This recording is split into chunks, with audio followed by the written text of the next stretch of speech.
जय श्री राम। आज बात करते हैं भगवान राम की बाल लीला की ही। जब भगवान का जन्म हुआ तो बाकी देवता आए, उनके दर्शन किए, मनुष्य वेश में आए, दर्शन किए, पूजा किए और अपने अपने लोग चले गए। लेकिन हमारे भोले बाबा का जाने का मन ही नहीं था अवध छोड़ के।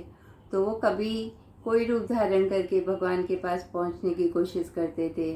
कभी गायक बन जाते थे, कभी भिक्षुक बन जाते थे, कभी साधु बन जाते थे, महल के आसपास घूमते कि भाई उनको उनके आराध्य का दर्शन हो जाए।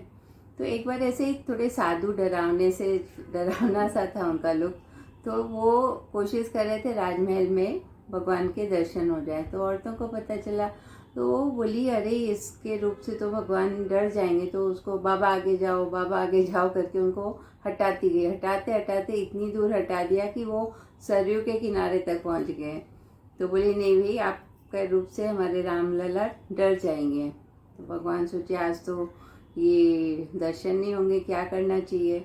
तो वो एक ज्योतिषाचार्य बनते हैं और काकभूषण जी जो होते हैं वो एक बालक बन जाते हैं और ऐसे जोर जोर से वार्ता करते ज्योतिष की बातचीत, भविष्य के बारे में। तो कुछ लोग सुनते हैं तो पता चलता है कि भाई कोई ज्योतिषाचार्य आए हुए हैं, वृद्ध हैं, सरयू किनारे हैं। तो जो औरतें जिन्होंने उनको भगाया था उन तक बात भी पहुंचती है, वो भी आती हैं, देखती हैं कि अरे वो साधु तो नहीं दिख रहा है यहाँ पे, यहाँ तो कोई और बैठा है, ज्योतिषाचार्य है। तो सबको अपना भविष्य जानने का मन होता है तो सब पूछने लगती है अपने लिए, अपने बालक के लिए। तभी ये बात महल तक भी पहुंचती। एक दासी जाती है, माँ कौशल्या को भी बताती। माँ कौशल्या कहती, बहुत अच्छी बात है, तो तुम उनको बुला लाओ। तो वो दासी आती है और भगवान को, ज्योतिषाचार्य जो भगवान शंकर थे, उनको बोलती है कि आपको महल से निमंत्रण है, आप अंदर आइए, माँ कौशल्या आपको बुला रही है।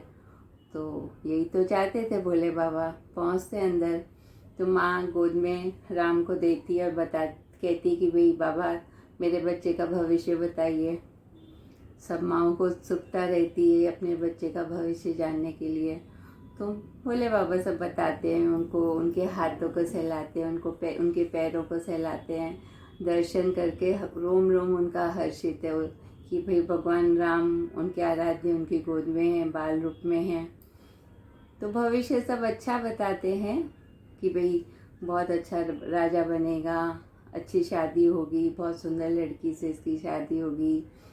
तो उसके बाद और बोलने लगते हैं आगे का भविष्य। तभी जो भाल रूप था भगवान राम, वो उनकी दाढ़ी खींचता है भगवान भोले बाबा की कि भाई अभी रुक जाओ और मत बताओ, मेरी माँ को भी आनंद ही लेने दो। भगवान समझ जाते हैं, सब अच्छा बोलते हैं और उसके बाद माँ को अब उसका लाला देखिए भगवान जाते हैं कैलाश धाम। उनको तो पता है कि फिर कल आ जाऊंगा दर्शन करने के लिए। तो माँ पार्वती को जाके सब बातें बताते कि भाई आज ऐसा हुआ था, औरतों ने तो मुझे आगे जाओ करके सरयू नदी तक ही भेज दिया था। फिर मैंने ज्योतिष का वेश धारण किया। तो माँ को बता रहे थे कि ऐसे मुझे फिर महल से एक दासी आई बुलाने। तो माँ हंसने लगी, बोली, आपको क्या लगता है कि आपने सोचा और आपकी प्लानिंग की वजह से ऐसा हो गया? भोले बाबा सोचते कि तो किसकी वजह से हुआ? तो बोले, वो दासी कौन थी आपको पता है? तो भोले बाबा पहले तो नहीं पता था, लेकिन फिर ध्यान लगाते हैं तो समझ में आ जाता है। माँ पार्वती ही दासी का वेश धारण करके पहले तो माँ कौशल्या को बताती है। फिर माँ कौशल्या कहती तो भोले बाबा को बुला के लेके जाती है राजमहल। तो भगवान और माँ पार्वती आनंदित हो रहे, भगवान राम को देख के, दर्शन करके, उनकी बाल लीला देख के। फिर बाल लीला देखने के बाद भी आपस में बात करके दोनों बहुत खुश हैं, आनंदित हैं।